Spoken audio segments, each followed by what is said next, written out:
In the tapestry of life, where every thread holds a story, America in Black and White emerges as a haven for the voices echoing through the heart of our communities. In this podcast, we wade through the rivers of our collective experiences, celebrating the vibrant hues of change brought forth by the whispers of hope and the roars of action. It's more than just a conversation. It's a journey into the heart of our society, illuminated by the light of those daring to dream and do. Join us, and let your voice be the melody that guides us toward a dawn where every color finds its place in the masterpiece of our shared destiny. Together, let's paint a future brimming with the positives that dwell in our minds and the actions that shape our world. Good evening, ladies and gentlemen, and welcome to another episode of America in Black and White. I am your host, Charles King. Tonight, our guest is an attorney, an educator, an entrepreneur, and a force for legal equity in this country. She is the founder of Created Esquire Her Law, a practice built by a Black woman for Black and underrepresented communities. She is an adjunct professor at Clark Atlanta University, one of our most storied HBCUs. Ladies and gentlemen, let's welcome Miss Sunnita Blount to the show, please. Hi, good evening. How are you? Hello, how are you? I am doing well. Well, thank you for being here. Is there anything you'd like to say to the audience before we get into the show? Um, I think that you pretty much summed up everything for me, but I just like to tell everyone that I'm very excited to be on the show and to have a great discussion. And I was very interested in your platform and your audience. So I'm just ready to jump in and see what we can get into. Yes, ma'am. So what I like to do with all shows is I start with your journey, and what I call is also your life story, where I like to have the audience have the opportunity to learn a little bit more about you and who you are. And we'll start with you with calling it the woman behind Esquire, your life story and your origins. Before we talk about law firms, law school, and legal empowerment, I want to go all the way back. Where did the little girl who would one day become Sunnita Blount, Esquire, grow up? And what did that environment teach her about the world, about power, and about what she was capable of? I want to say, oh, so first of all, I was born and raised in Chicago, Illinois, on the South Side. I moved to Atlanta when I began law school. And so growing up in Chicago, I'm quite sure everybody knows the dynamic of Chicago and especially years ago.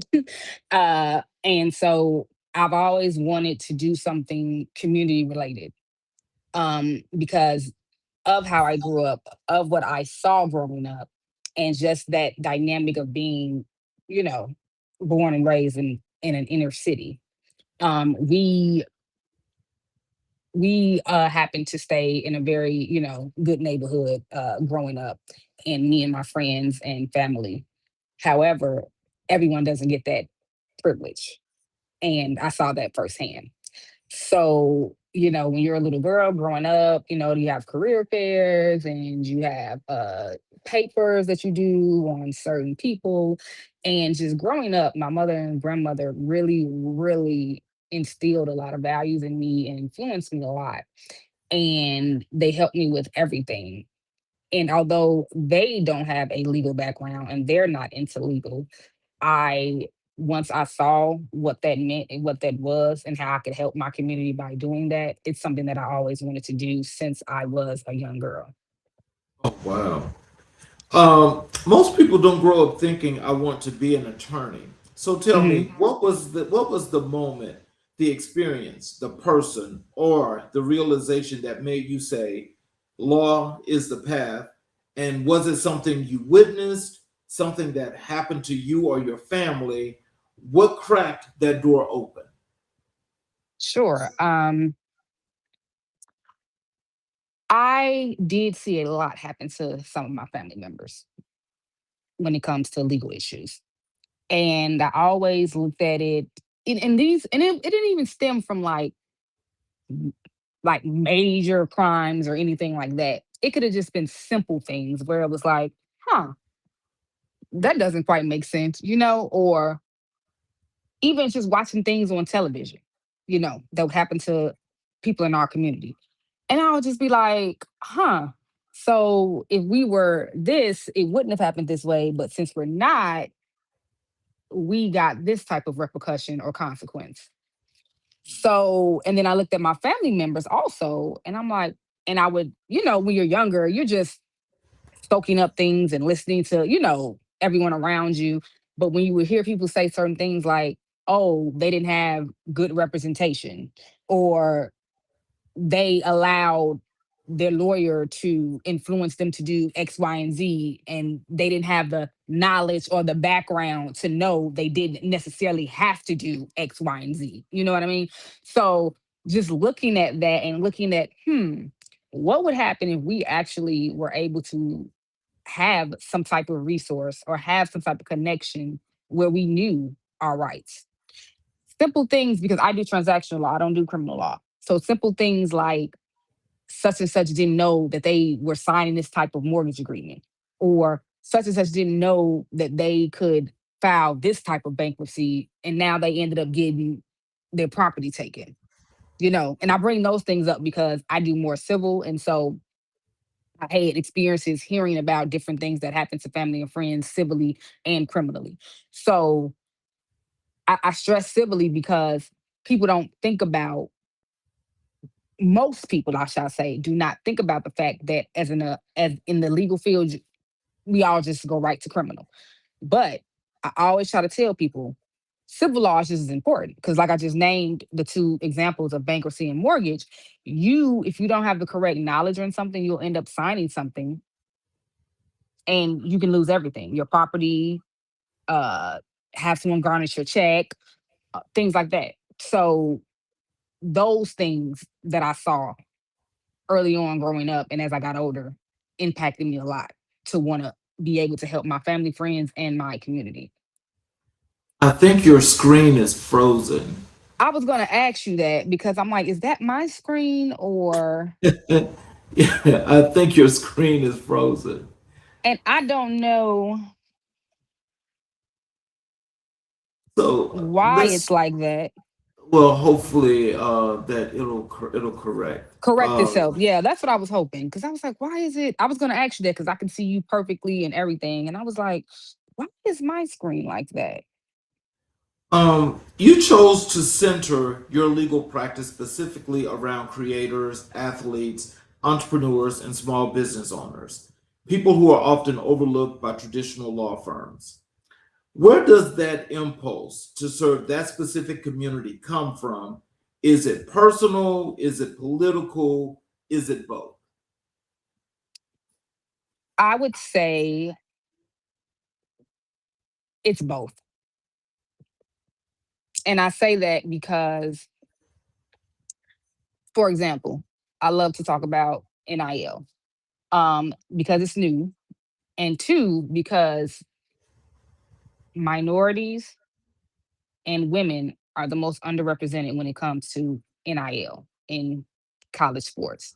So if they don't have someone that can advocate for them, how will they be able to get those same deals as D1 schools or major schools that have those resources that they can bring in to their students and bring into the athletic programs?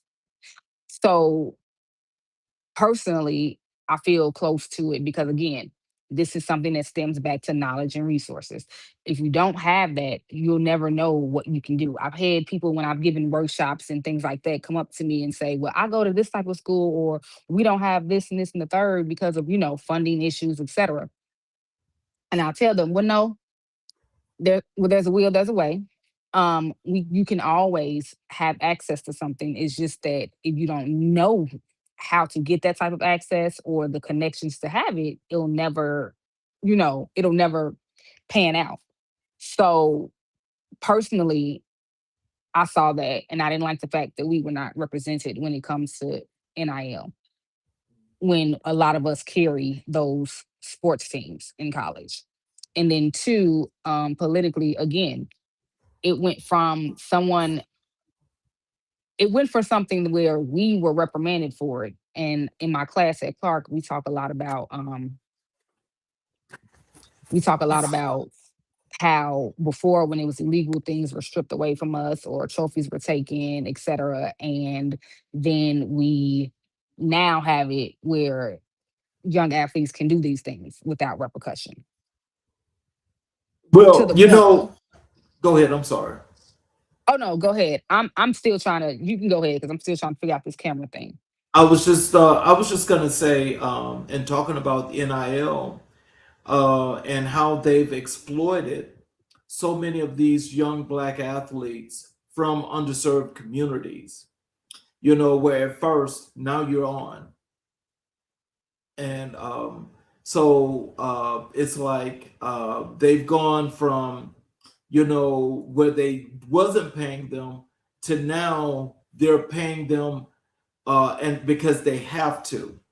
But the thing that's getting me most is the fact that now the NCAA in particular is crying broke after making billions and billions of dollars from these kids that couldn't benefit from their names, but now they want to now control them by going through to the Congress, to try to get try to rein something in, as they say, is out of control. But it wasn't out of control with the exploitation of these kids and and their families and what they were not getting. So if you can, as you just think about this now, how do you go by your clients when it comes to NIL and what they have to do, and what are you telling them that's good advice for them going forward as they move to that level?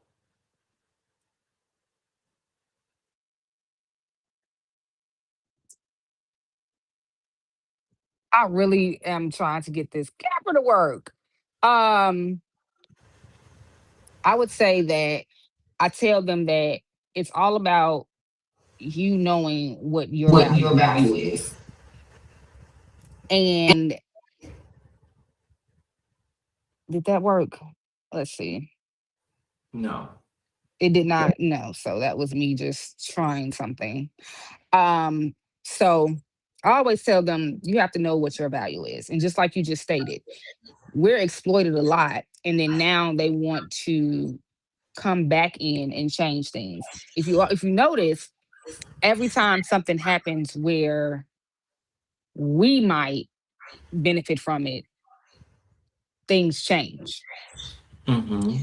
And so it's interesting because it was fine when the law was passed and the court case came, and like I told you, the bigger division schools were able to benefit from it, and they're now of course, because like I told people, please don't think that they did this for the student athletes, Right.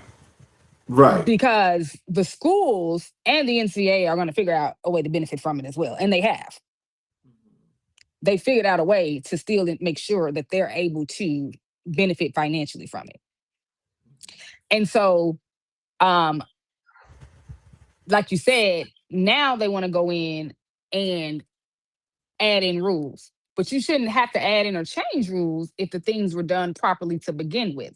And then Exactly. they're adding them in when the players are standing up for themselves and saying, hey, just because I have an NIL deal, what does that mean I have to stay at this school? Might not want to stay at this school. I might want to change majors. I'm just not an athlete. But they're like, well, no, because you have this NIL deal, you have to. Mm-hmm. And so it bothers me because it's like, well, again, it was fine when certain people were benefiting from it and they were getting the bulk of the deals. But now, as things have progressed and it's become more popular and people have more access and knowledge about it, now it's an issue. Well, the thing is, I'm with the NAACP, And what they were asking these young athletes, especially here in these southern states, is to please not go to these PWIs and take yourself to an HBCU, which is a much better quality of education anyway. Because what I've noticed is that since that, and I've also did a published post on this as well, is that HBCU enrollment is rolling at an all-time high. And I'm hoping that this continues more so from the athletic side, because I think these kids, whether male or female, I think they probably should be thinking more so about what's the real premise of going to college. That college experience is very important. And I think our kids that are coming from our communities should really think long and hard and really do, I think, what is a real due diligent thing in going to an HBCU. No, I agree. And as we both stated, I think a lot of it has to do with the enticing, and they're more enticed to go to those PWIs because of those type of benefits or those type of deals when it comes to NIL. And see, that is what one of the reasons why NIL had not been around for so long, because it does promote favoritism in schools. Right. And like you just stated, HBCUs are obviously not going to be at the top because they don't have as much funding as the big schools. I wonder if I leave and come back. If you want to So try, if you want to try that, I'll hold my comment until you come back. thank you.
Well, ladies and gentlemen, we are trying to correct a technical issue that I guess Miss Sunnita has with her camera. We're trying to correct that. Let's give this a few more minutes, and she's back now. Okay. There I we just go. said to switch devices. Okay. Well, so what I was going to say to your last response is, what are you saying now to your clients or potential clients for NIL as to you know, how do they feel about going to some of these PWIs, especially these schools here in the South that are not standing up for their voting rights, but they want them to come and make all this money for their schools, but they're not going to Congress or the Senate or the state Congress or Senate to say anything about their voting rights. But I they was like, we want just have a lot of technical issues. You froze for a little bit. they want to come and get some. They want them to come and get this money, but what good is the money if you can't vote? And you know, those are things, like I said, those are things that we have to look at within our community. And if we don't fully understand how that impacts us, then you're young, you're 17, 18 years old. You know, we're gonna not sit here and pretend that they're the most politically astute or that they're even care about those type of things. You know what I mean? So Right. as a 17, 18-year-old athlete, you're just looking at who can give me the best shoe deal. Mm-hmm. Who is going to provide me, because some of these kids are staying in like condos and lofts and driving like $100,000 cars. Mm-hmm. So that's at that age, that's what they are particularly looking at. Me and you know, hey, that school is kind of, you know, iffy when it comes to your rights and things like that. And it might not be something that you're looking at now at your age, but it's still going to impact you. And it's going to impact your family now, your family and friends now. Do Exactly. you want a school that stands for that? Just because they can offer you a Nike deal? Let me just, you know, all of that. It really, you know, makes me boil because, you know, as I think about it, and as I say, you know, the schools can't do this, but you can have them have Nick Saban represent the NCAA and run up to the Congress and say, hey, you got to get a hold of this right now. But they can't go and say, why are you trying to keep these people from voting? I mean, I still can't get that out of my mind, because that in itself says some of the really, really serious repressive thoughts that they're sending to not just the kids but to the parents. Because while the parents not realizing that and catching that and nipping that in the bud, I mean, that's just my thought process. No. And you know, and I'm not trying to. I'm not trying to tell folk how to raise their children or whatever have you. But I will say this: your black child affects our black community. So that's just where I'm. It's the same thing with the parents too. They don't know too much about NIL, and that's why I, you know, again, why I have the program that I have, which is an NIL education program, or why I go and do workshops and presentations and things like that, because the parents also don't know. So what they don't know they can't do anything if they don't know what they know. You know what you know. And so they might know those things that we're talking about politically, obviously, because they're of that age. But when it comes to NIL, they just listen to the kids. They're like, oh, my child, I've heard them, because they come up to me and say, I don't know too much about this. My child just keeps saying they want NIL. They want that. You know, they don't even know the dynamics behind it or the rules behind it. The legal consequences or the legal repercussions if you do something wrong, because you can still have legal repercussions, as me and you just discussed, when you said, hey, it was cool now, but now they're going up to Congress and, you know, trying to change things.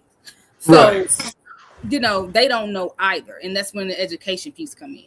And that's why I was saying that, again, we don't have the capacity or the resources or the funding in HBCUs. Right.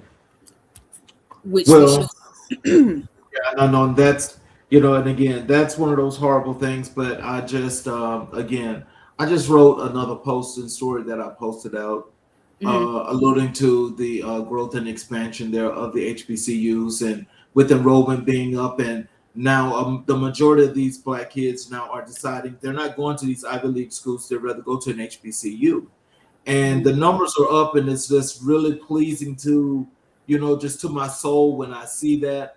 I'm just hoping that there are a lot more students, that's getting the understanding as to what this means and how important their lives are to our future generation. I agree.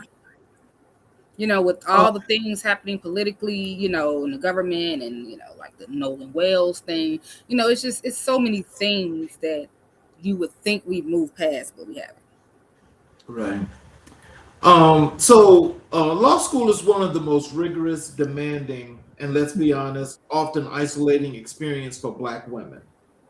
What was your law school experience like, and what did you have to push through, and what did you discover about yourself in the process? Ooh, so this is going to be funny, but I discovered I have severe anxiety. And I discovered that because, as you stated, it's very isolating and it's very rigorous and it's very tedious. And I'm in school with people who have lawyers in their family, judges in their family, things like that. All of us, though, we didn't grow up with those type of privileges or access. So I'm first generation attorney in my family. So that also puts pressure on you because you're like, wait, how do they even know that? Or, how did they get that internship? So it then creates more anxiety. And so I had a Black law professor, and she was like, you really are mastering the information. However, when you're trying to relay it, it isn't coming out how it should. And she's the one that told me maybe you should go. We had a school counselor. She's like, maybe you should go see the counselor, and since it's you pay for it, and talk to her, and she might can help you figure out how to readjust your thinking in your brain so that you can be able to get better grades, so that you can relay the information from your brain to the paper better, because it's like it, but it's jumbled. And so I always tell people that's when I discovered I had anxiety. And look, law school, medical school, doctorate programs, those things will make you discover a lot about yourself. Yes. And that is when I discovered that, and I had to then assess that in the tools and, go to the right people to get that under control in order for me to continue and to be able to excel in, my program. Oh, wow. Well, you know what? I can tell you this. Apparently, you got it. You move forward, and you're showing all that progress. That's what's important. Let's move over to your work in sports, entertainment, and business law inside the arena. Sports and entertainment law is one of the most glamorous sounding fields in all of law, but I suspect the reality is much more complex than the red carpet makes it look. Walk us through what a day in the life of a sports and entertainment attorney actually looks like. What is the real work behind the highlights? Yes. So that's such a good question, because I tell up and coming students and, law students or even college students, because college students also come to, grips on what they want to do, whether they want to be a sports agent or a sports marketing agent or a NIL analyst or things like that. And they're seeing all these things happen in the news and the media, and you see the people on Instagram and TikTok and, and it looks so fun because I want to do that. I want to just drive in fancy cars and go to red carpets and but it's no.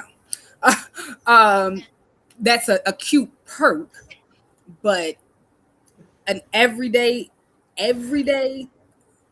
life is completely different.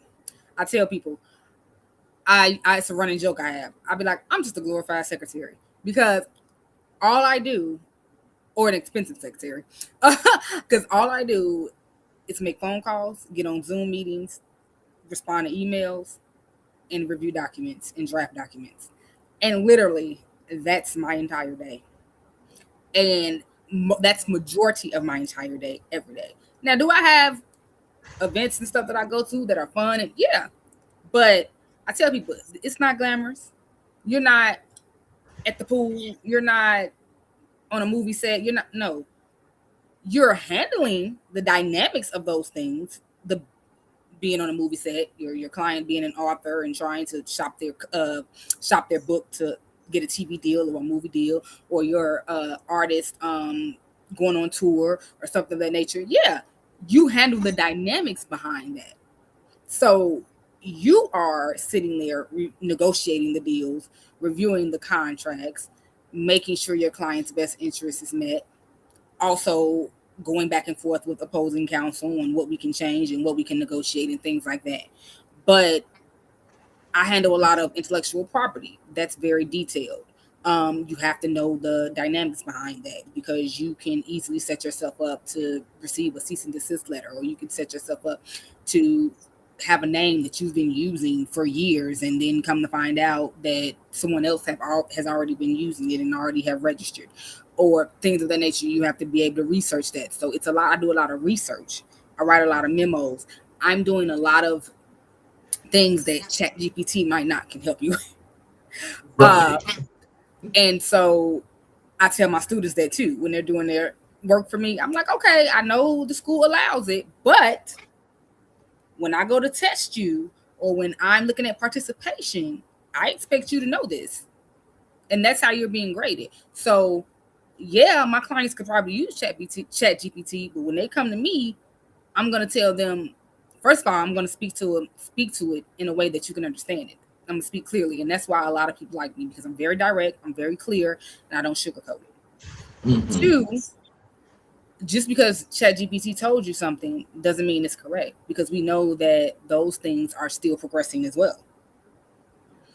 And I tell my students that too. I said, are you asking Chat to give you a source of this? Are you asking it, is it even relating to the correct case that I told you to look up? Things like that. And so that's where I come in as, well, first of all, you're a professor, and then second of all, as a attorney to my clients, because I know I've had experience in this. Chat hasn't.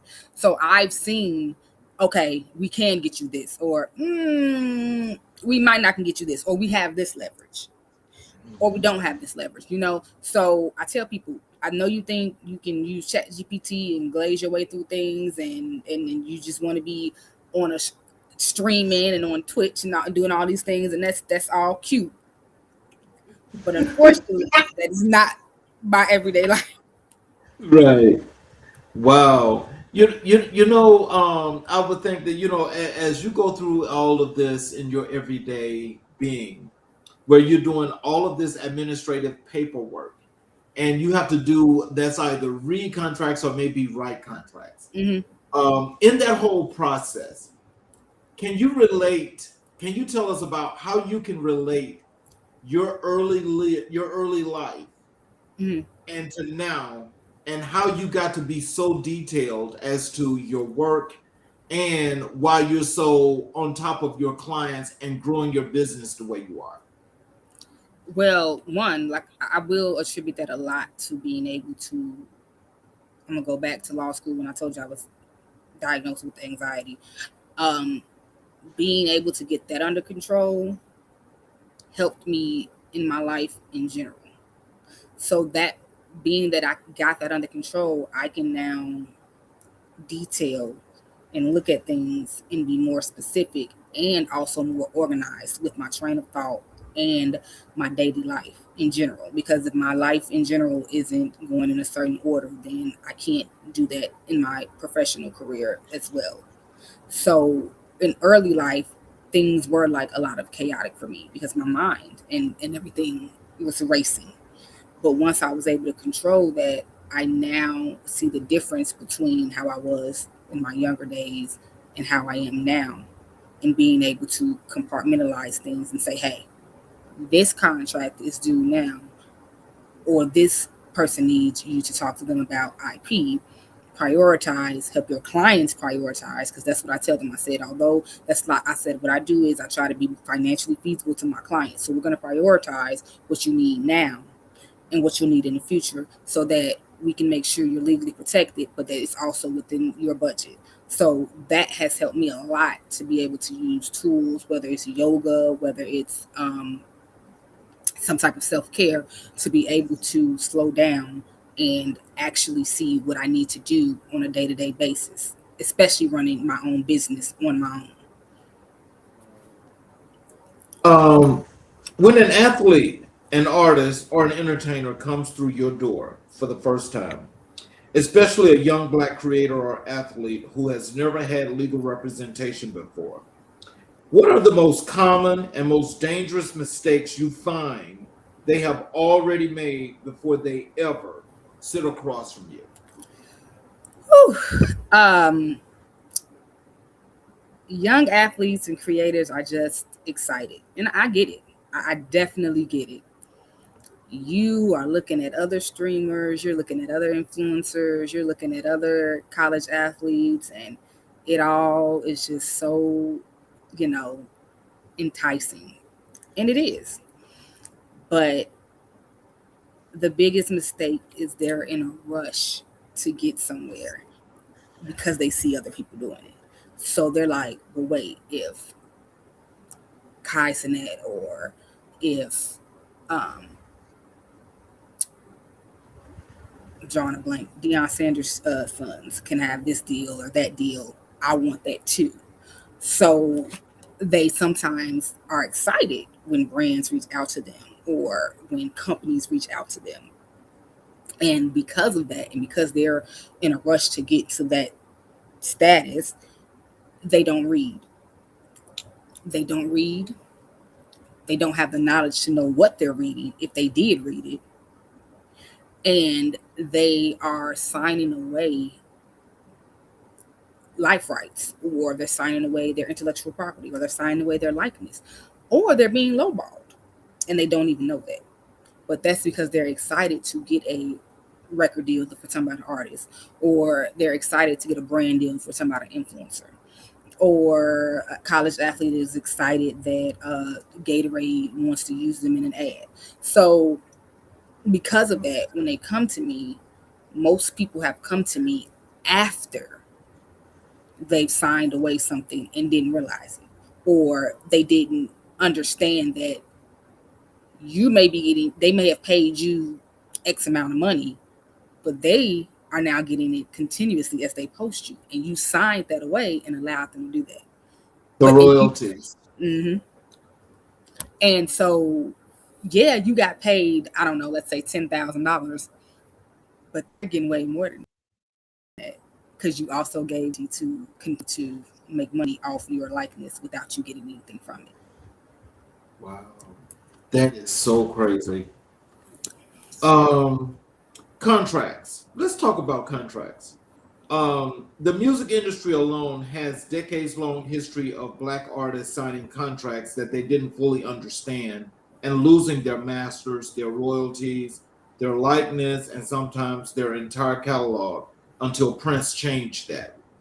What should every black creator, artist, or athlete know about a contract before they ever sign their name? I would say, like I just mentioned, even when it comes to your masters and your recordings. So we focus a lot on those things, masters and publishing rights. You have to research and know what that is, because just because you own it, are you profiting from it? Because owning your masters is one thing, but knowing how to profit from it is a difference. So the second thing is, outside of that, you need to understand that as a newer artist, you might not have as much leverage as a Jay-Z or someone of that nature, or Drake or Taylor Swift. Or even with Taylor Swift, I use that in my class. It's a great example of her being able to use that clause in her contract where she was able to re-record all her albums, and then now she owns all of those masters. You know what I mean? But that was a clause in her contract. So you have to be knowledgeable enough to know how you're going to be able to utilize these masters, profit from it, the leverage you have as a new artist, and willing to negotiate and maybe give up certain things if that's what's really important to you, to own those publishing rights. Wow.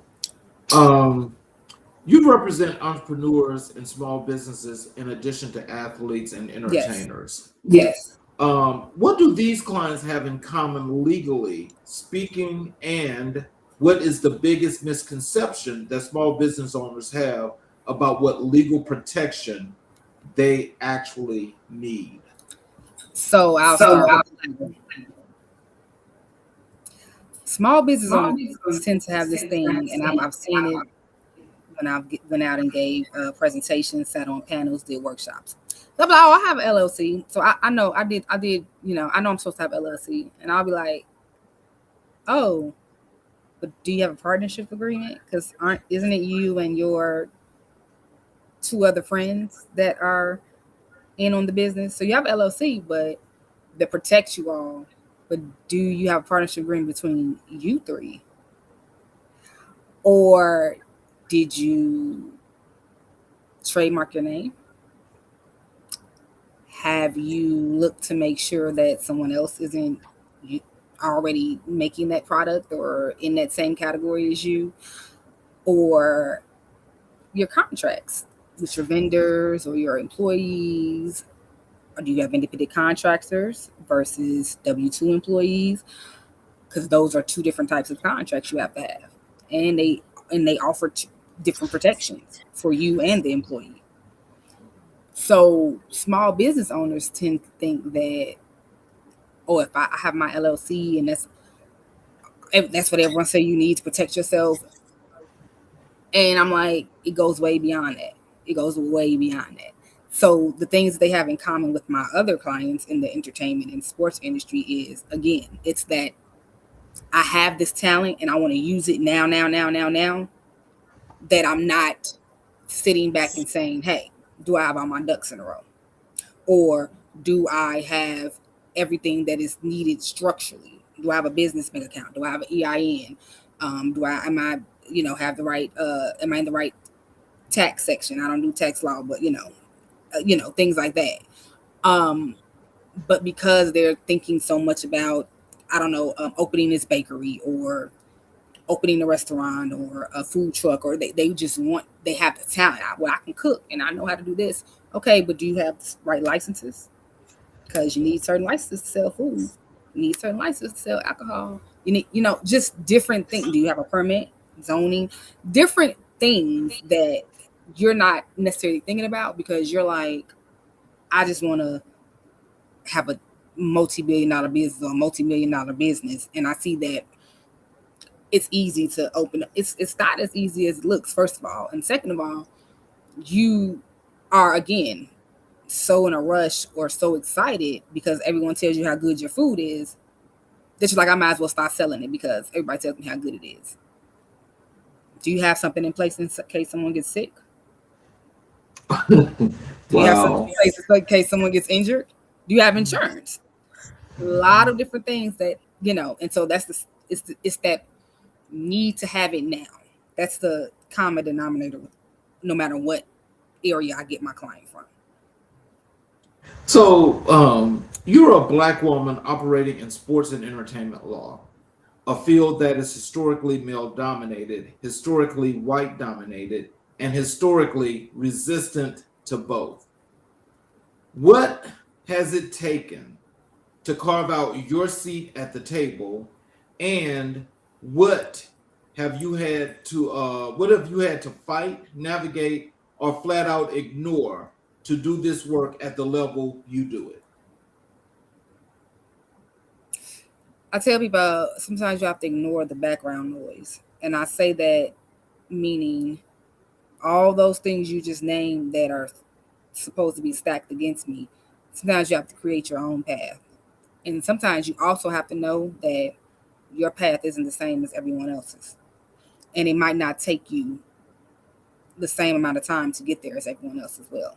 So if you can block out that all that noise of I'm a black woman, I'm a black woman attorney, I'm a black woman in a male dominated field, I'm a black woman in a uh, Caucasian dominated field. You sometimes have to look at those things instead of looking at them as obstacles. Look at those things to fuel you to progress. So I took what I know. I took my knowledge, my connections, my drive, and I carved out a way for me to engage with my community and be able to garner clients and be able to set myself apart by coming up with my name, where people hear my name and they're like, oh my God, I love that name. So that makes me stand out. Two, I'm very involved in the community, not just because I teach at Clark, but because I actually am in the community doing free presentations and giving out, free advice. It's not advice because nothing is ever, legal advice that I give out, no matter if I'm doing an interview or a panel. But when I say advice, I'm giving out certain things that you might not have access to on a day-to-day basis by me sitting on a panel and answering certain questions or maybe pointing you in the right direction. So I have had to use those things to fuel me to say, hey, just because this looks one way doesn't mean you can't do it your way. And so that's how I've taken all of those obstacles and turned them into barriers where I'm like, I can knock down this barrier because they're going to know me and be like, oh, she's doing it like this, or she's doing it like that. And I like that. Or she has a unique way of presenting this. Well, I'm going to say kudos to you because I mean, I want you to think about, some of the young ladies or young girls that are watching you tonight, and when they see you, I'm sure that it's inspiring to know that for this particular part of law that you're in and how it's not really something that really focuses and give women the opportunities that you have made your own path. What are some of the things, or what are some notes you can give to some young lady out here that's watching tonight as to what she can do if she too is coming into law and she may be thinking the same as you is going to entertainment law? I would say, first of all, make sure it goes back to the original question you asked me about the glitz and the glam. Make sure you research and you really, really see, the progression of this type of law, the economics. And when I say that, I mean, how easy is it to retain a job? How competitive is it? Which city you need to stay in? Which bar you need to take? Things like that. Try to get some type of externship or internship in this field because I did that while in college and in law school. Try to make connections where you can maybe shadow someone in this field just so that you can get that hands on knowledge, because just reading about it or studying it in school is different from actually being present and seeing what the person, man or woman, does every day in this field. Mm. And then once you do that, make sure that you understand that it's more to it than just entertainment. It's contracts, it's IP, it's waivers, it's meetings, it's making sure that you don't give up some type of right in your client, meaning that you missed one line in this contract and now you've put your client in some type of detrimental position.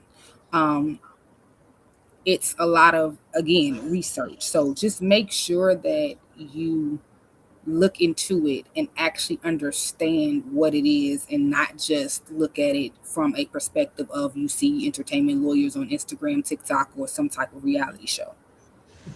Know that it takes a lot of work to get here. And I've been doing this for a while. And I started off doing all types of law. And that's one of the things that people talk to me and they'll be like, you know how to do that type of law too? I say, yeah. When I started out, I didn't jump right into being able to take on these clients. I had to pay the bills, and I did a lot of different type of law, and that also helped me too. So I would give you that piece of advice too. Try out other types of law, because you might actually like criminal law. I don't, but you might like that, or some form of criminal law. It's not. It's so many different areas within each segment that you don't know what you like, and work in those areas, even if it's an internship or you're in school. So I said it to say, when I got out of college, out of law school and passed the bar, I had to work in law in areas that I did not want to, but I now have that knowledge. I know how to litigate. I know how to maybe talk to another peer in this field and bounce something off of them. I know how to maybe, if really, really needed, and someone needs me to assist them with that type of law, I can do that. So although it wasn't what I wanted, it still has given me that ability to be multifaceted when it comes to civil law. So please make sure that you do some type of research or get some type of hands-on opportunity where you can actually be in the field. I always say this.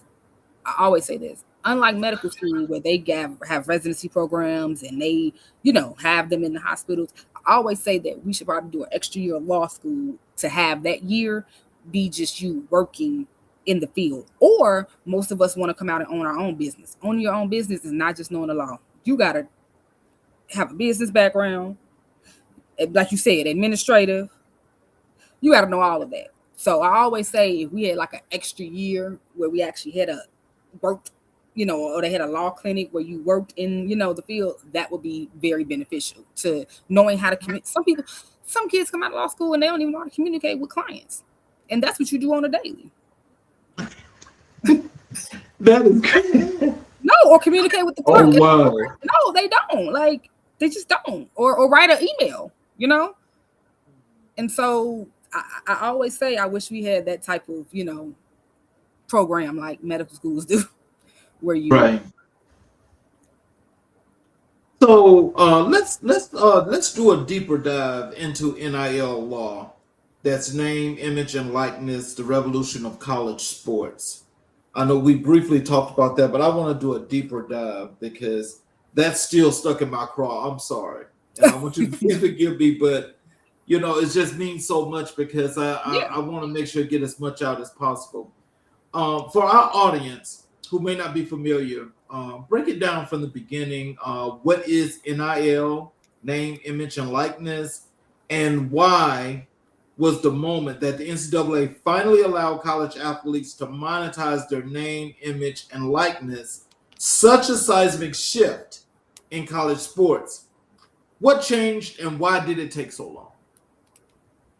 Okay, so we talk about this a lot because I tell people that think about how when you're a high school athlete, okay, and so you're like, oh, you're trying to decide what school to go to. You play, I don't know, let's say you play basketball, and you're like, okay, I'm weighing out my options, weighing out my, and you have recruiters coming around and looking at you and things like that.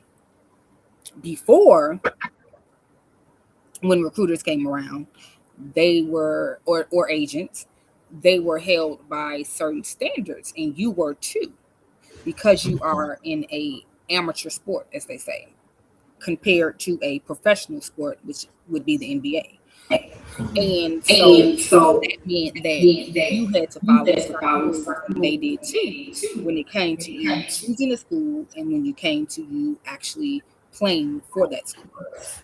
So you were not allowed to have or discuss any type of enticements or discuss any type of privileges you might get. And I always use the example of Reggie Bush.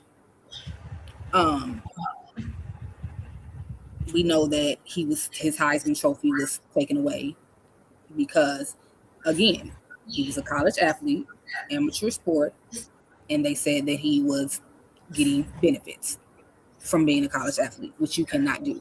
You are a student, you are in an amateur sport, and you are not to be paid. That means you could not find a loophole either to be paid, meaning someone offered you a sponsorship and you took that in lieu of payment, and now you're finding some way to be financially compensated by wearing that person's gym shoe or by drinking that person's sports drink before the game and talking about it on your social media. And so that's what happened with Reggie Bush. Fast forward, we know that they had to come back and reinstate Reggie Bush's trophy because he's still suing them, though, but that's a whole nother discussion. But they reinstated it based on the premise of now you still can't. So, and that's when I tell people why you still need people like me, or you still need to have some type of program or something. You can have these deals and still play sports, but you have to be able to still know the differences in the criteria, because it's still a certain way that the deals are structured. Your school has to know about the deals, and you have to make sure you're following the rules of your school. So what's so crazy about the NIL? Yes, now the things that Reggie Bush did is not quote unquote illegal through the NCAA. However, Right. the NCAA has how they have written their policies on NIL. Then states have their own way, and then the schools have their own rules. So it's very nuanced where you're like, okay, well, I'm good because I, read this.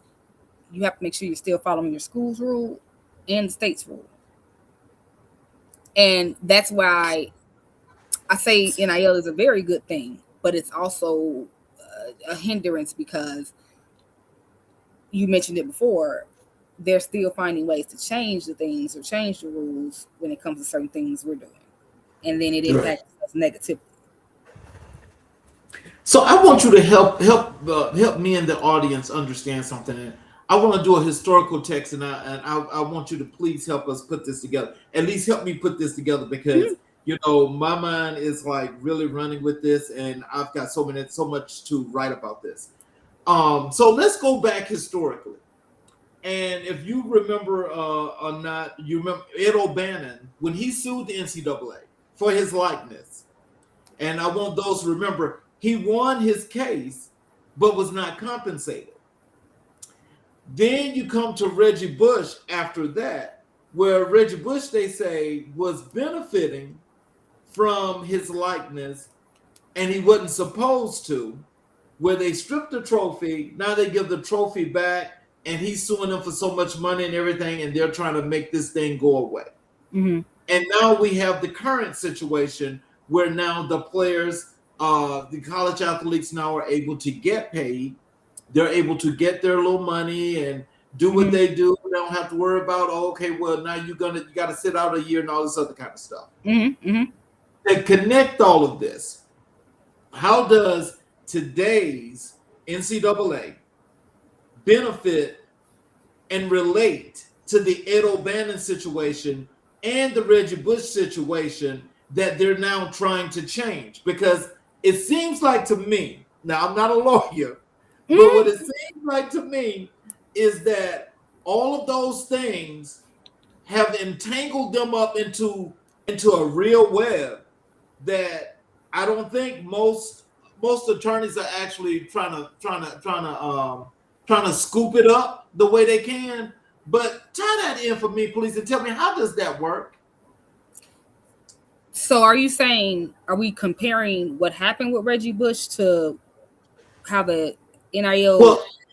Well, the original situation when Ed O'Bannon sued for his likeness, Right. And which was after Reggie was in 2015. Okay, yeah. Before Reggie Bush. It was before Reggie Bush. No, this was after. You know, Reggie Bush went to school in like the early 90s, I think. Yeah, but Ed O'Bannon was like in the, I think he was like late 80s coming into the 90s. He played basketball at UCLA. Okay. Well, the case came in 2015. Okay, the case came in 2015. Mm-hmm. So at any rate, with that, you know, with how he sued, but he won, but wasn't compensated. But now people are being compensated going forward. And so my thing is, how does all of that tie into case law, or does it tie into case law? Well, no, it does tie in, because what the O'Bannon case did was establish the fact that, so he wasn't so it all goes back to likeness. So O'Bannon felt like, okay, well, hey, I'm quote unquote an amateur athlete, but you're using my likeness to make money, and I don't get anything from it because I'm an amateur athlete. So what he was saying was, years and years after graduation, he was still not getting compensated, and he's no longer an amateur athlete. But everyone else is still making money from him. Mm-hmm. So that's when he filed, you know, the class action suit, and it basically was to analyze whether the NCAA rules on amateurism illegally restrained competition by preventing athletes from being compensated, which means basically, is it illegal for you to be able to make money off of athletes, but they themselves cannot make money off their own brand? In short. Okay. Then, so what happened was, the court found, you know, in favor, obviously we know, but it then said that the schools also can come up with their own way, I guess. And that's why I said it's very nuanced, because the NCAA has rules, but the schools can also come up with their own rules regarding how their NIL programs, or how the kids are being able to receive NIL deals. And so now with Reggie Bush, he's like, well, wait, I was stripped of my Heisman Trophy because of this. And now that O'Bannon came and filed this big class action suit, you guys have now changed the rules. Because remember, the suits also allowed prior athletes to get compensated as well. And it went back so many years. So, I mean, they got checks. They probably wasn't like a huge, you know, amount of money, but they still, you know, receive back compensation. So Reggie was like, well, wait, not only are you making it okay, you're also sending out back compensation. So how does that now coincide to what happened to me? Because I was embarrassed, stripped of my trophy. This left a mark on my career, because when we think about Reggie Bush, that's all people really think about, is the fact that, I mean, yeah, obviously he went on to play, but professionally, but they think about the fact that the whole Heisman Trophy incident. So he's like, you know, I had to then forfeit my trophy, etc. And like I said, he's still suing them for different things, but they then obviously, since they allowed that and were allowing back pay, reinstate, because what they were doing was, at the time, again, they were saying that he was getting payout of some form, and he was not supposed to be doing that as an amateur athlete. So he was not. They were saying that he should not have been getting any form of payout or compensation for his likeness. Right. Which then, like you said, O'Bannon argued, hey, y'all still benefiting from this, and I'm not even an amateur athlete no more. I'm not even in school anymore. So y'all, He's like, wait, so y'all can still make money off me, and I'm not even at school anymore. But I can't. That doesn't make sense. Right. And same thing with Reggie. Like, I was embarrassed and took away one of, that's a major accomplishment in college sports, and I had that taken away from me, and I earned that. So that's I guess the context of comparing how those things developed and came to where we are now, which again, I like to call the NIL landscape the Wild Wild West, because every day it's something new, because again, the rules are too ambiguous. And because they have the ambiguity, there are things that people are doing that now, when they do it, we now got to go back and be like, well, should we allow them to do that? Or can they do that? And it end up with people suing their school or suing their coach. And we've seen all these different headlines over the past few years. So then I guess that goes to the point of law. The one thing I do understand is the person that's writing the ambiguity is the one that's held liable. So if they're writing the ambiguity, why are they not being held liable for all of this harm that they're causing? Wouldn't that be the same as the people that control our government and things like that? Well, yeah, I guess it is similar, but so see, I guess that kind of like just goes to just one of those points in just talking about this convolution, because just as you look at it, I mean, I think there's so much that we can do with our kids, and especially when great attorneys like yourself that set up these programs like you got, to get kids to understand. But so as you're getting kids to understand this point or parts about NIL and so forth, I mean, like, are there plans, or are you right now taking them through historical context as to how the visual should actually look for them? Yes. So even in my class, and even when I'm speaking or giving, like you said, workshops or speaking to clients, I'm letting them know, like, yeah, it's all good and it's all fun and we've come this far. However, because the rules are ever changing, you need to pay very close attention to what you're signing and the rules of your particular program in your school and your state. Because, like you said, why aren't the people that are making those people aren't going to be held liable? Going to be held liable the person that doesn't or breaks the rule. They're not going to be held liable. You are. Right. So I know, and we could say, oh, but I didn't know that.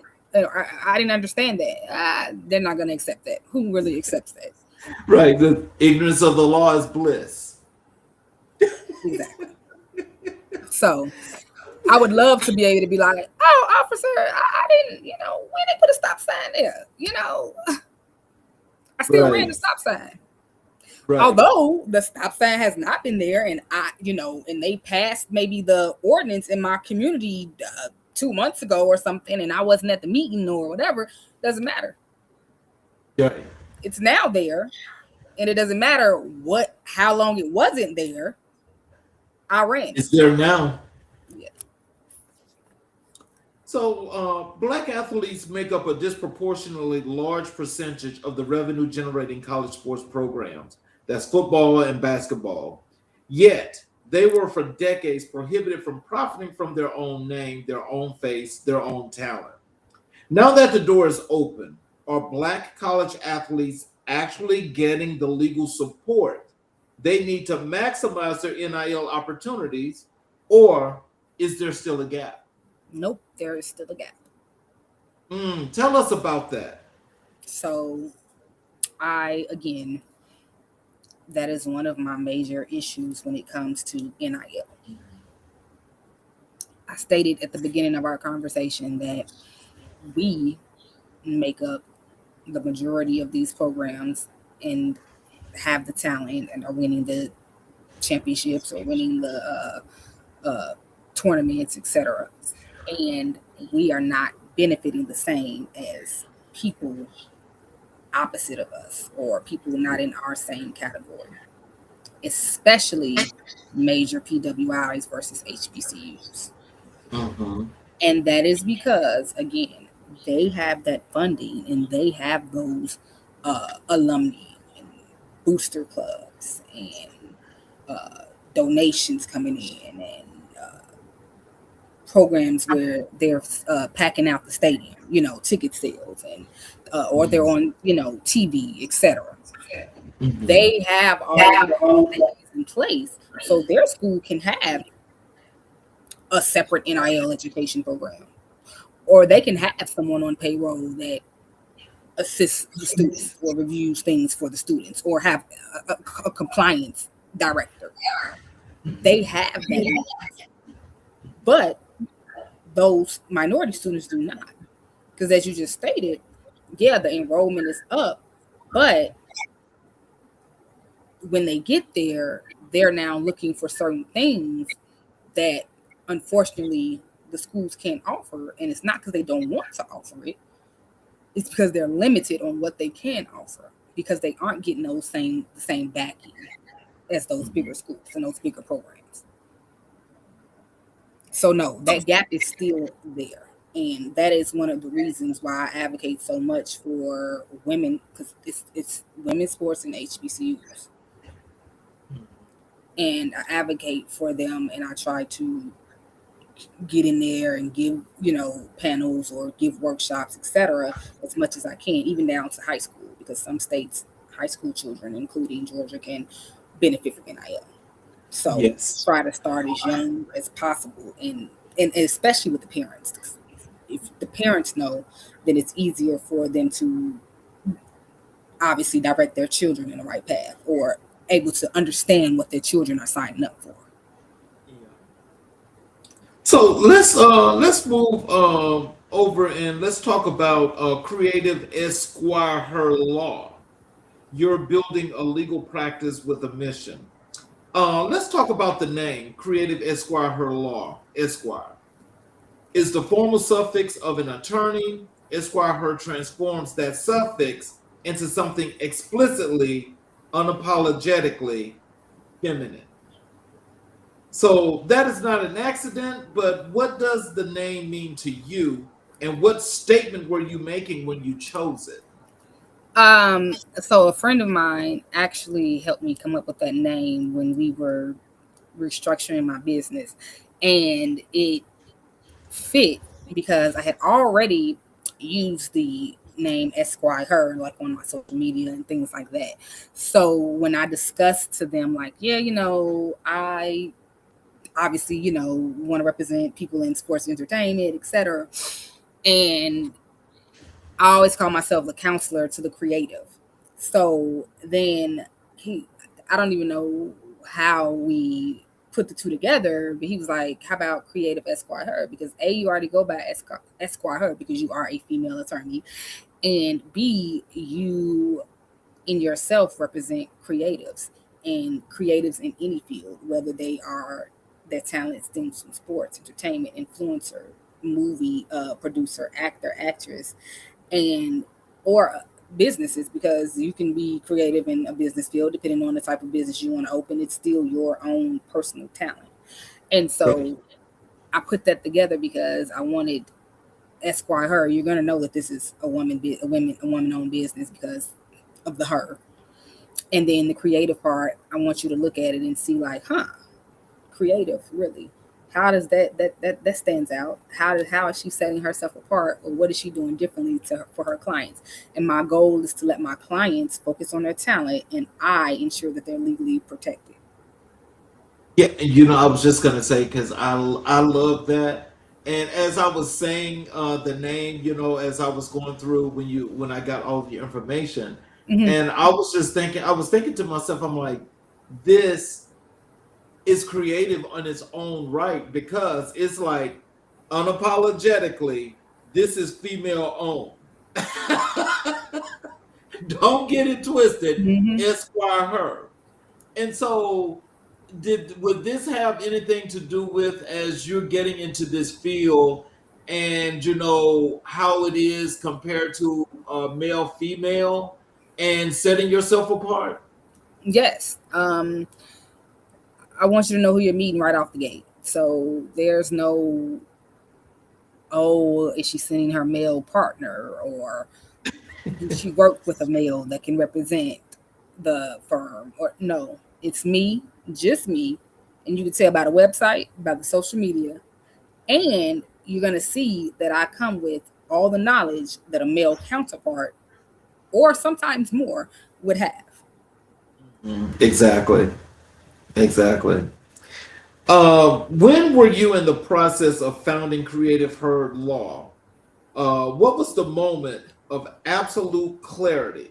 The moment when you knew this practice needed to exist, that you were the one who had to build it, and that you would build it for the specific communities you serve. Um, I think it was probably around a little bit after COVID. And I was, we all were going through different things due to COVID. And I was just rethinking, my trajectory and just every and anything. And I'm like, I don't know. This has set me back. I'm kind of, just over it and tired. And I was talking to my friends who are fellow business owners or who work in corporate America too, and my family, and they were just like, you've been doing this for a while already.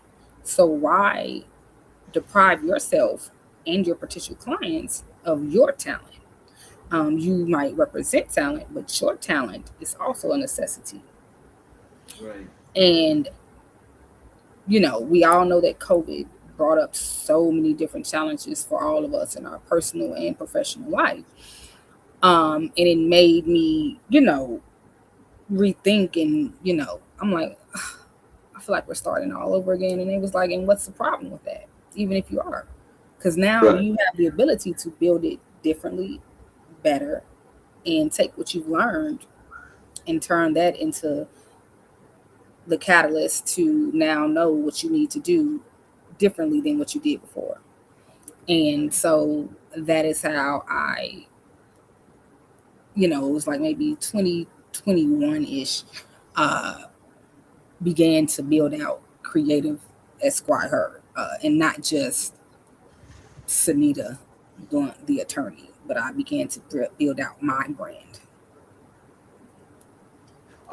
Running your own law firm is one of the hardest things a person can do. You're simultaneously the lead attorney, the business owner, the brand manager, the rainmaker, and sometimes the janitor. What have you learned about entrepreneurship from building Creative Esquire Law that you could not have learned any other way? You're going to have bad days and good days. And there's no way to learn that. It's just not. And it's no way to prepare for that. Because look what happened with COVID. Who was prepared for that? None of us. Exactly. And you have to have that willpower and that determination to know, look, these days aren't going to last forever. And you have to have the knowledge to know that it's going to be some days where that income ain't going to be the same as it was the week before, or the day before, or the month before, or the year before. And how do I, as an entrepreneur, push through? Or how do I, as an entrepreneur, keep myself going? And I have these discussions with my fellow friends that are business owners, and even my friends that work in corporate America, but they also own, their own business outside of just working a regular 9 to 5. And it's just a struggle, and everybody's not, built for it. But you have to have some type of faith. You have to have some type of ingenuity, and you're going to have to spend some money.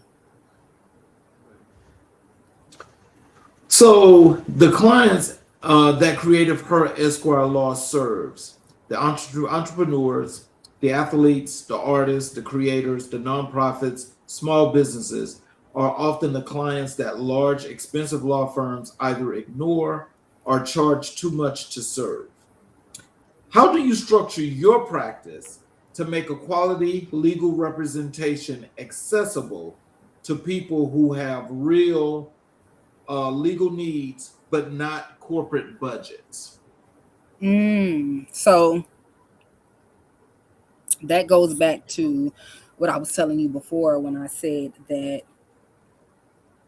I make sure my clients, so we go through an intake process where I need to find out where you are in your business, and then I can determine what you need from me. And so that's why I was saying that I discuss priority with my clients. So some of them will come in and they're like, again, because they're so excited and they're so in a rush, I need this, I need that, I need IP, and I need and I'll be like, okay, let's take it one step at a time.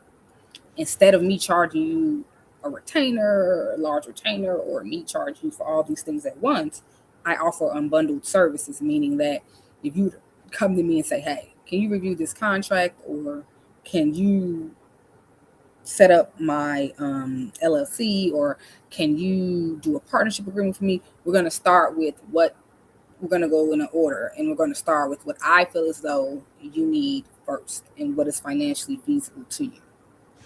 So unlike a bigger firm where they're going to be like, okay, yeah, give me a $10,000 retainer. I'm like, no, let's start here. Pay me for this.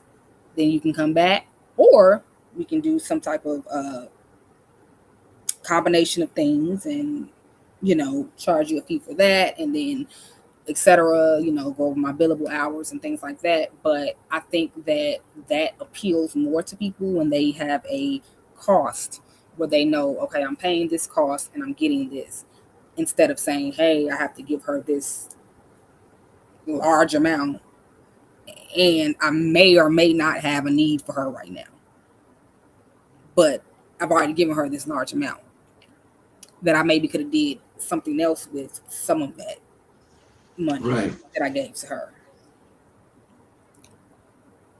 So, brand protection and trademarks, copyrights, business structure is at the heart of what you do. Can you walk our audience through a real world scenario of what happens when a Black entrepreneur, creator, or artist does not protect their brand? What does that loss actually look like in practice? So we discuss profit and a way to make profit. When you don't protect yourself, you're losing money and you're losing your connection to assets that could potentially make you money. So if you come up with, we see it all the time on the internet when people come up with catchphrases and things like that, and people don't know that you can take that catchphrase and protect it where you can make money off of it, and people have to actually ask you permission to use that catchphrase. Um, we saw this with LeBron and Taco Tuesday, or we see that when certain celebrities try to register their name. And I tell people, if you've been using something and it has caught on or whatever, you need to do your best to go in and protect it somehow. Because now, if you don't, we are losing recipes, we're losing money, and we're allowing other people to make money off of our culture, or off of our assets, and off of our name and image and likeness, which they shouldn't be able to. Yep. What does the next chapter of Creative Her Esquire law look like, and where are you taking it in terms of scale, impact, reach, and the communities you serve? And what does Creative Esquire Her look like in 5 years? So the next chapter I've been already begun, which is me being barred in different states so that I can assist more individuals. So again, I'm born and raised in Chicago, so I am looking to be barred there, and potentially New York and California, because those are also high impact states for sports and entertainment. And I'm hoping to expand, meaning that I am able to serve people in those states and actually have some type of presence in those states. And I also see me in 5 years having a very lucrative program for NIL where we're able to actually be onboarded into schools, whether they're high schools or colleges, and it actually be a program where students, administrators, brand representatives, coaches, etc., can have access to and be able to learn more about it so that they can be a resource or be knowledgeable when these things come around and when there are different changes to NIL policy. And I just see myself having that growth and having it where I am also a business that is automated, meaning, like you said, I'm the janitor, secretary, etc. I don't have to do all those things because the business is more automated and we have more staff and things that can handle those obstacles and tasks instead of me just doing. I know you got to be doing a lot though, but kudos go out to you because you're making it work. I'm trying. So when we chatted, I told you we do Black History 365, and I asked you who were the most influential people in your life and career. You told me it was your grandmother and your mother. You've identified your grandmother and your mother as the most influential people in your life and career. Before we talk about the law schools or law firms, I want to honor the women who built you. So tell me about your grandmother. Who was she? What did she do? What did she carry? And what did she give you that no law school ever could? So my grandmother, God rest her soul, was a pivotal person in my life growing up. So she is born and raised in Hollow Springs, Mississippi. And that's where she met my grandfather. He's born and raised there too.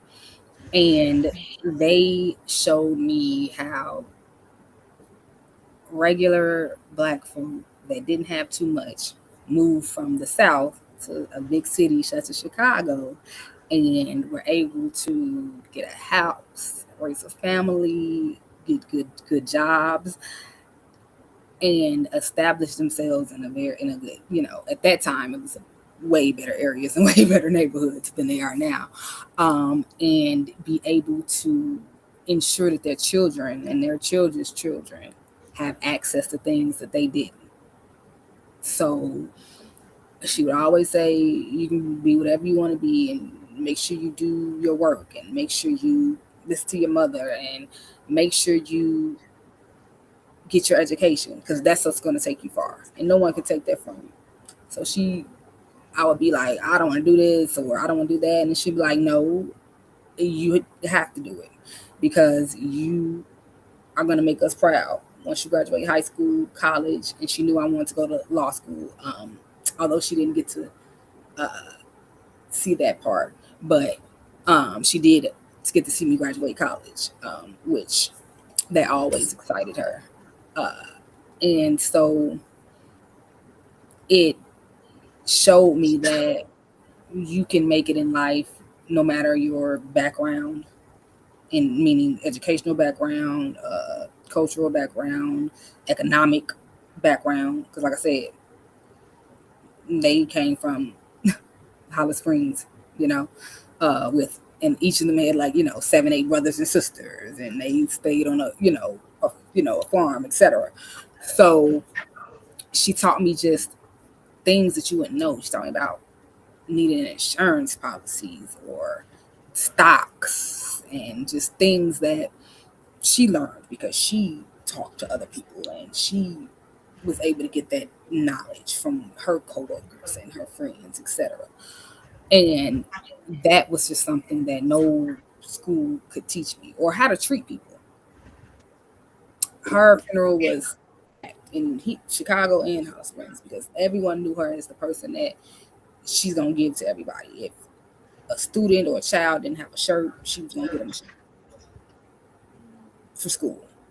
Or if they didn't have pencils, she at the store buying all the school supplies to give to the school so all the kids to have pencils and paper and notebooks and folders.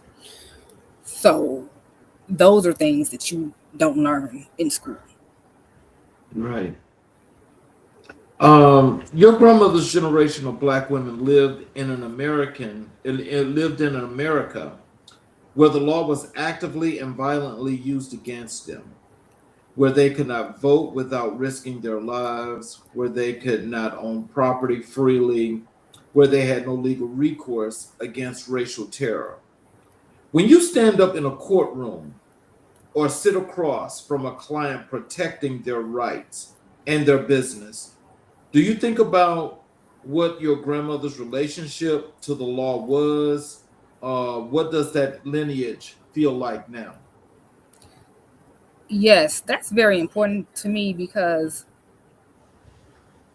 as you just stated, that generation didn't have access to these types of things. So my grandmother was always so proud that I was able to speak my mind, able to make my own decisions, able to say what school I wanted to go to, what bank account I wanted to open, vote for our first black president.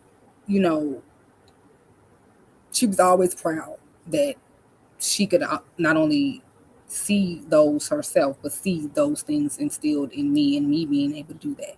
And that's always something I tell, even when I'm talking to kids younger than me, like, vote. Stop letting people tell you not to vote. Or because we couldn't do that a long time ago. We just couldn't. Right. And so why would you not exercise that right that people fought and died for you to have? Or like you said, women not having those rights at all, as far as property and things like that. So the things that my grandmother had was foreign to some people. Her owning land and her knowing how to do certain things and knowing how to set up, policies for her kids and things like that. But that was because she learned and she moved to a bigger city, her and my grandfather, and they developed those skills. And so now, but I not only get to develop those skills, but I also get to have those educational opportunities that they didn't have.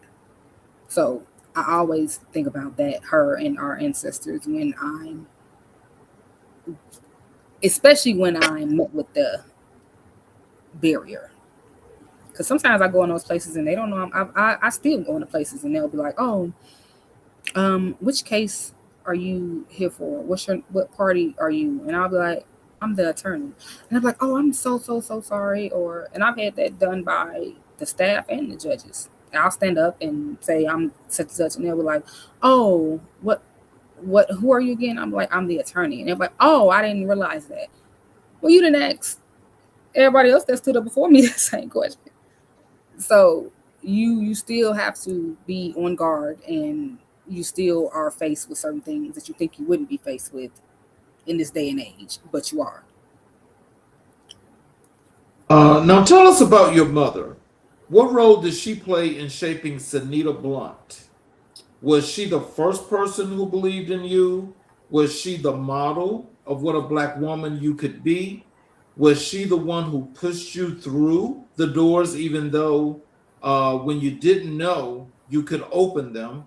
And who is she to you? Yes. So my mom is probably the person that instilled working in me, because all my life she worked so much to make sure that I had the things that she didn't have, or just to make sure I had opportunities where I wouldn't be surprised, or I wouldn't be like shocked, or saying that I never, had that opportunity as a child to go to Disney World or go to a water park or go, just on vacation in general and be able to see outside of Chicago. And working hard. Like, she always tells me, you got your education for a reason. That means that you can do whatever it takes for you to continue to grow. So if that means you got to work harder, even though of course we all want to work smarter and not harder, but I know that through her, and knowing that all my life and even now, she still takes on that task of working to make sure that she can provide for her family, and it that I was then taught that. And so now I do the same, whether it's for her or my father, grandmother, grandfather, etc. That I work because I do have that education, and I did have people that supported me, helped me financially, mentally, etc. Those same people helped me to get here. So I should be able to use that knowledge and those tools to continue to show them, look, you supported me and got me here because this is what I'm doing. And I want to continue to make you proud and show you that you did that work time. Or, I tell my students that. I'm like, your parents pay a lot of money for you to go to this school for you to sit up in my class and don't come or sleep or don't participate or fail. Mm-hmm. Wow. So in closing, what are some words of wisdom and encouragement you'd like to leave with our audience? Tell them how to connect with you via social media, your website, all of those good things that you'd like for them to know. Yes. So I always tell people, please follow my Instagram, which is Creative Esquire, CreativeEsquuihr. That is where I am most active, and you can learn all the things about me, meaning where I'm going to be speaking at next, what panels I'm going to be on, or what events I'm at with my clients, or what clients I am now representing, etc. And I try to drop tips on there as well, like just knowledgeable tips, whether it's about NIL, whether it's about trademarking or anything like that.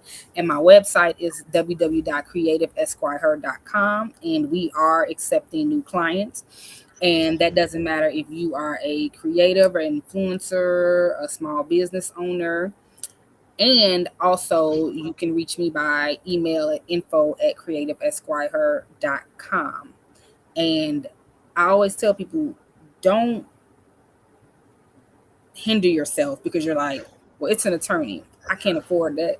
I tell people, you never know what you can do or what you may be able to transact or get if you just talk to people, because I've made a lot of deals with my peers or with people based on things that they offer that I don't offer, and we're able to assist each other. So they might need something legally and I might need something, I don't know, in marketing.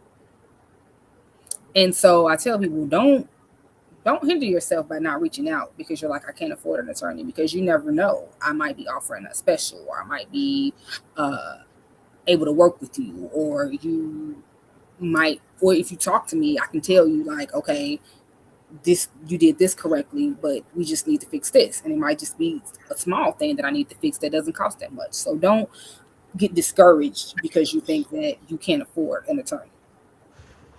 Wow. Well, let me just tell you, I appreciate you so much for being here. And I appreciate you for really taking the time to help us to really understand more about this NIL situation, because we could talk about NIL. We could do a whole just segment on NIL. Yes, exactly. I'm going to get ready to close here, in the process of closing. Do you have a few minutes after the show where I can chat with you? Mm-hmm. And so I want to thank each and every individual that's been here on the show tonight. Thank you all for your support. And for those of you that you're not sure, please reach out to Sunnita. And you never know, as she said, there may be some things that you need, but it's always good to reach out and find out. I'm sure that after reaching out, that you'll probably get the answer that you need, and you'll also get that help and that solution that's going to make your life that much easier. For those of you that are watching on all of our channels, including our YouTube channels, if you have not yet subscribed and enabled all notifications, I ask if you would support us, please, and subscribe to our channel, enable all notifications, where every time we do a live show, you're able to get the show live, and you're also able to go back and watch our previous recorded episodes with all of our great people that have been here, that's left lots of knowledge and wisdom for our communities to grow and to be better. So in closing, Sunnita Blount Esquire, I need to take a moment before we close tonight and simply say thank you. Thank you for the depth and the specificity of everything you shared with us tonight. Thank you for making what could have been a complicated, jargon-heavy conversation about the law feel like a conversation among family, because that is exactly what it was. You came here tonight not just as a sports, entertainment, and business attorney. You came as the founder of Creative Esquire Her Law, a practice that you built from the ground up for the people who needed it most, with a name that said, without apology, this was built by a woman, and it was built for all of us. You came as an adjunct professor at Clark Atlanta University, where you pour into the next generation of Black professionals every single day. You came as a champion of NIL law fighting to ensure that the young Black athletes who generate the most wealth in college sports finally have the legal protection to own a piece of what they create. And you came as a community educator who has dedicated your life to making legal power accessible to the people who need it and who deserve it and who have been denied it for so long. Tonight, on behalf of this audience, this show, and every person who watched, thank you, Sunnita. Thank you, counselor. Tonight's conversation on 3 truths that I want to carry with you when you leave this room. The first is this: when a Black woman takes the full force of the legal system, a system that was built without her in mind, that was used for generations as a weapon against her community, and turns it into a tool of liberation and protection for that very same community, that is not just impressive, that is revolutionary. That is the radical act of someone who understands that the master's tools can be dismantled, rebuilt, and repurposed. The second truth is deeper, and I felt it in every question about grandmother and mother tonight. Legal protection is not separate from the freedom that Black grandmothers and mothers fought for. It is the completion of that fight. When you trademark your business, when you copyright your creative work, when you structure your company properly and sign contracts that protect your interests, you're doing what every generation of Black people before you was legally prevented from doing. You're building something that cannot be taken. You're carrying forward the work that our ancestors began, and you are finishing it. One legal document at a time. And the third truth, the most urgent one: if you have a business, a brand, a creative gift, or a dream, you must protect it. Not tomorrow, not when you get bigger, not when you can afford it someday, now. Because right now, somewhere in this country, something you built is unprotected, and right now, the law gives you the tools to fix that. To everyone watching tonight, the entrepreneurs and the artists and athletes and the small business owners, the creators and the dreamers and the visionaries who stayed up to watch this conversation unfold, I want you to hear me clearly. The information that Sunnita Blount shared with you tonight is not free. It is priceless. It was paid for, with years of law school, years of courtroom experience, years of community service, and years of building something bold enough to have a name like Creative Esquire Her, a name that announced to the world exactly who this work was for and why it mattered. But it was also paid for by the sacrifices of the women who came before her, by grandmothers who built in the dark, by mothers who pushed their children through doors they never got to walk through themselves, by generations of Black people who were told that the law was not for them and who kept building anyway, kept creating anyway, kept dreaming anyway. Sunnita Blount Esquire is the answer to their prayers, and tonight's conversation is a gift. Use it, share it, take one action, just one, before this work is out, because you know you're right. Your rights now. You know what's possible, and there is no excuse left not to begin. Until next time, keep speaking truth, keep serving with purpose, and never forget your story is America's story. I'm Charles Zachary King, and this is America in Black and White. We will see you guys tomorrow night for another great